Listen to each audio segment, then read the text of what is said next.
much. My fellow Americans, good evening. Let me begin by congratulating the team at NASA and our brave astronauts on the successful launch of Artemis II. It was quite something. It will be traveling further than any manned rocket has ever flown and will very substantially pass the moon, go around it, and come back home from a distance that has never been done before. It's amazing. They are on the way, and God bless them. These are brave people. We want to God bless those 4 unbelievable astronauts. As we speak this evening, it's been just 1 month since the United States military began Operation Epic Fury, targeting the world's #1 state sponsor of terror, Iran. In these past 4 weeks, our armed forces have delivered swift, decisive, overwhelming victories on the battlefield, victories like few people have ever seen before. Tonight, Iran's Navy is gone. Their Air Force is in ruins.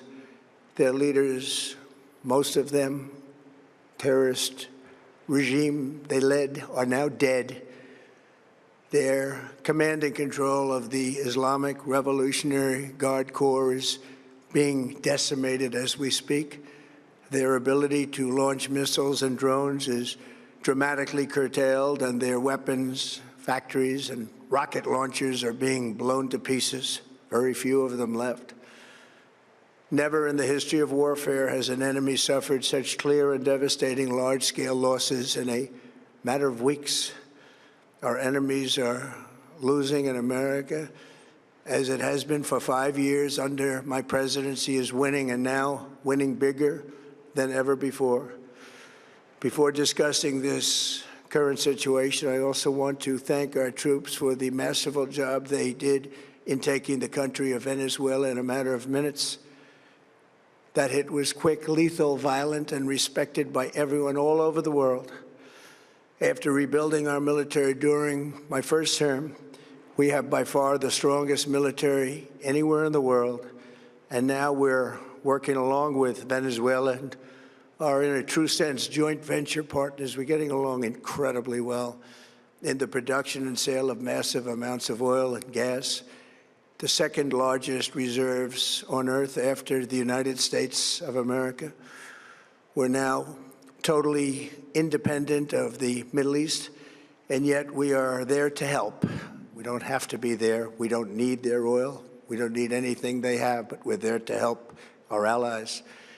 Tonight, I want to provide an update on the tremendous progress our warriors have made in Iran and discuss why Operation Epic Fury is necessary for the safety of America and the security of the free world. From the very first day I announced my campaign for president in 2015, I have vowed that I would never allow Iran to have a nuclear weapon. This fanatical regime has been chanting death to America, death to Israel for 47 years. Their proxies were behind the murder of 241 Americans in the Marine barracks bombing in Beirut, the slaughter of hundreds of our service members with roadside bombs. They were involved in the attack on the USS Cole, and they carried out the countless other heinous acts, including the just horrible, bloody atrocities of October 7th in Israel, something that most people have never seen anything like it. This murderous regime also recently killed 45,000 of their own people who were protesting in Iran. 45,000 dead. For these terrorists to have nuclear weapons would be an intolerable threat. The most violent and thuggish regime on earth would be free to carry out their campaigns of terror, coercion, conquest, and mass murder from behind a nuclear shield. I will never let that happen, and neither should any of our past presidents. This situation has been going on for 47 years and should have been handled long before I arrived in office. I did many things during my 2 terms in office to stop the quest for nuclear weapons by Iran first, and perhaps most importantly, I killed General Qasem Soleimani, in my first term. He was an evil genius, brilliant person, a horrible human being, however, the father of the roadside bomb. And he lived just horrible, what he did.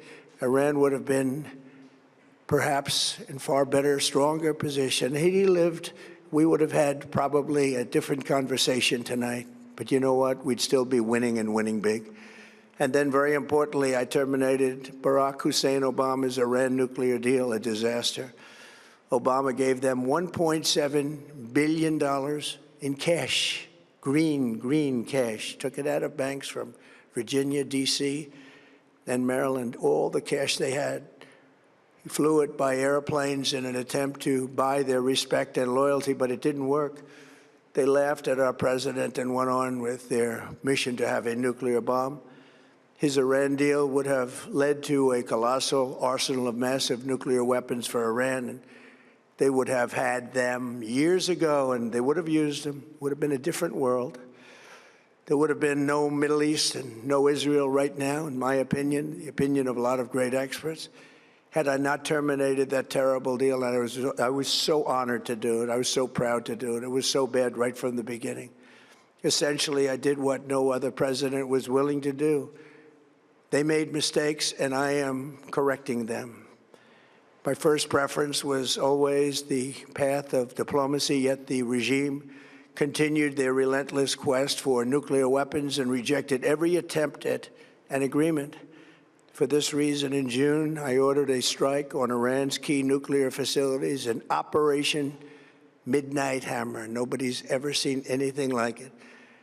Those beautiful B-2 bombers performed magnificently. We totally obliterated those nuclear sites.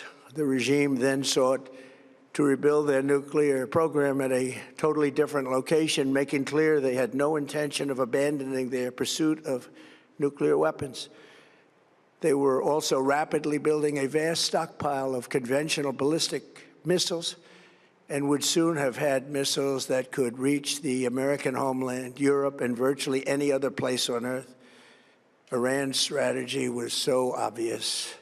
They wanted to produce as many missiles as possible, and they did, with the longest range possible. And they had some weapons that nobody believed they had. We just learned that out. We took them out. We took them all out so that no one would really dare stop them. And their race for a nuclear bomb, a nuclear weapon like nobody's ever seen before. They were right at the doorstep. For years, everyone has said that Iran cannot have nuclear weapons, but in the end, those are just words if you're not willing to take action when the time comes. As I stated in my announcement of Operation Epic Fury, our objectives are very simple and clear. We are systematically dismantling the regime's ability to threaten America or project power outside of their borders. That means eliminating Iran's Navy, which is now absolutely destroyed, hurting their Air Force and their missile program at levels never seen before, and annihilating their defense industrial base. We've done all of it. Their Navy is gone, their Air Force is gone, their missiles are just about used up or beaten. Taken together, these actions will cripple Iran military, crush their ability to support terrorist proxies, and deny them the ability to build a nuclear bomb. Our armed forces have been extraordinary. There's never been anything like it militarily. Everyone is talking about it, and tonight I'm pleased to say that these core strategic objectives are nearing completion.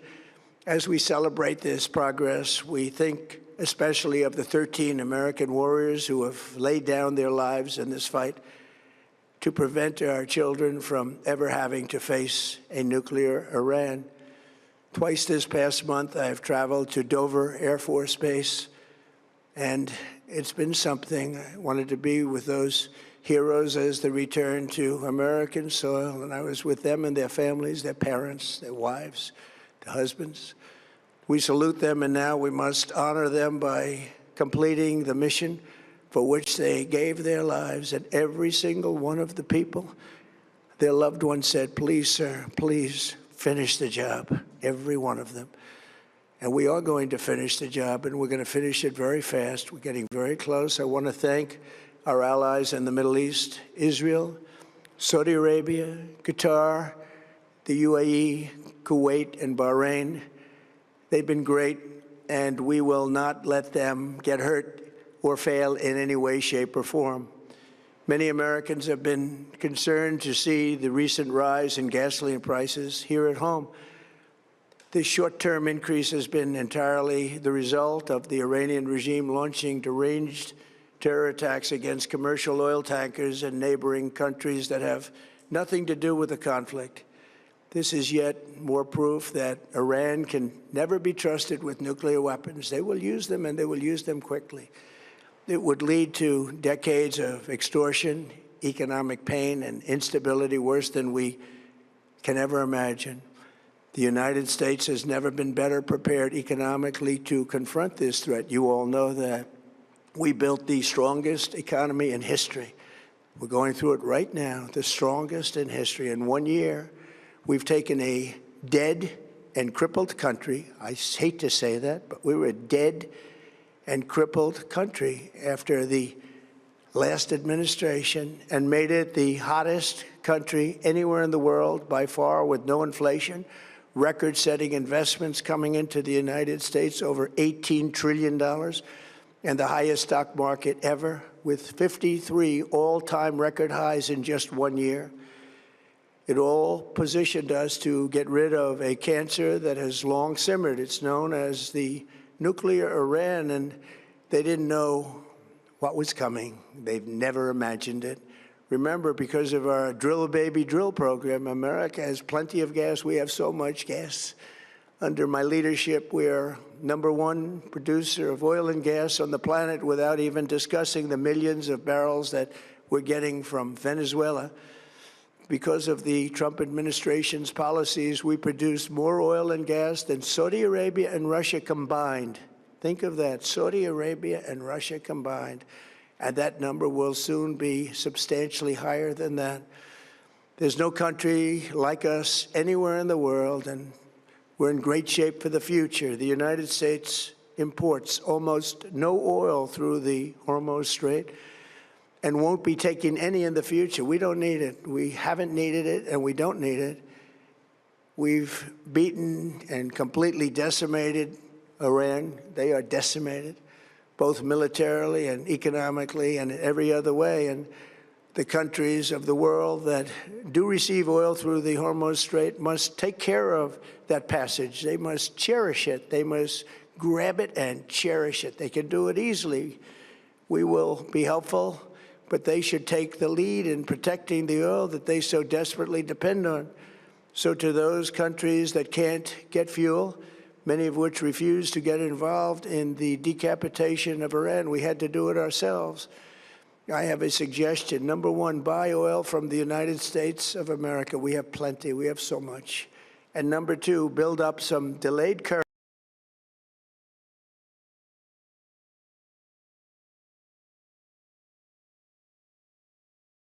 Should have done it before, should have done it with us, as we asked. Go to the Strait and just take it, protect it, use it for yourselves. Iran has been essentially decimated. The hard part is done, so it should be easy.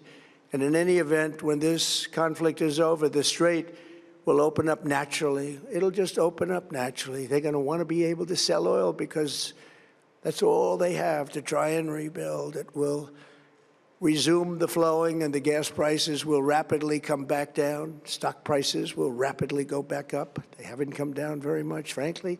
They came down a little bit, but they've had some very good days over the last couple of days.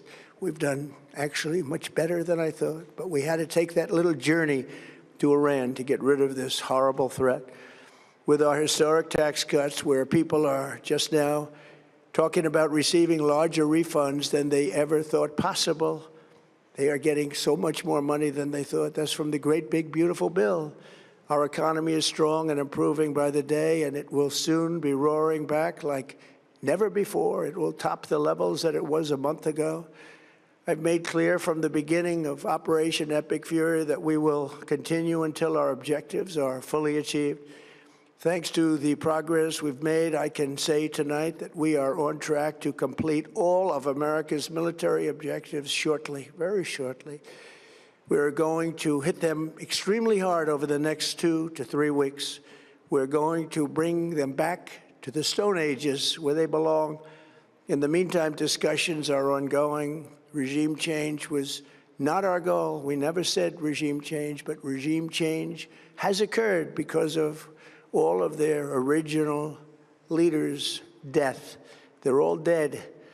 The new group is less radical and much more reasonable. Yet if during this period of time no deal is made, we have our eyes on key targets. If there is no deal, we are going to hit each and every one of their electric generating plants very hard and probably simultaneously. We have not hit their oil, even though that's the easiest target of all, because it would not give them even a small chance of survival or rebuilding. But we could hit it, and it would be gone, and there's not a thing they could do about it. They have no anti-aircraft equipment. Their radar is 100% annihilated. We are unstoppable as a military force. The nuclear sites that we obliterated with the B-2 bombers have been hit so hard that it would take months to get near the nuclear dust, and we have it under intense satellite surveillance and control.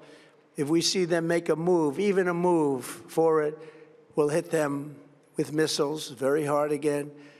We have all the cards, they have none. It's very important that we keep this conflict in perspective. American involvement in World War I lasted 1 year, 7 months, and 5 days. World War II lasted for 3 years, 8 months, and 25 days. The Korean War lasted for 3 years, 1 month, and 2 days. The Vietnam War lasted for 19 years, 5 months, and 29 days. Iraq went on for 8 years, 8 months, and 28 days. We are in this military operation so powerful, so brilliant, against one of the most powerful countries for 32 days. And the country has been eviscerated and essentially is really no longer a threat. They were the bully of the Middle East, but they're the bully no longer. This is a true investment in your children and your grandchildren's future. The whole world is watching, and they can't leave the power, strength, and brilliance. They just can't believe what they're seeing. They leave it to your imagination, but they can't believe what they're seeing, the brilliance of the United States military. Tonight, every American can look forward to a day when we are finally free from the wickedness of Iranian aggression and the specter of nuclear blackmail. Because of the actions we have taken, we are on the cusp of ending Iran's sinister threat to America and the world. And I'll tell you, the world is watching. And when we do, when it's all over, the United States will be safer, stronger, more prosperous, and greater than it has ever been before. May God bless the men and women of the United States Armed Forces, and may God bless the United States of America. Thank you very much, and good night.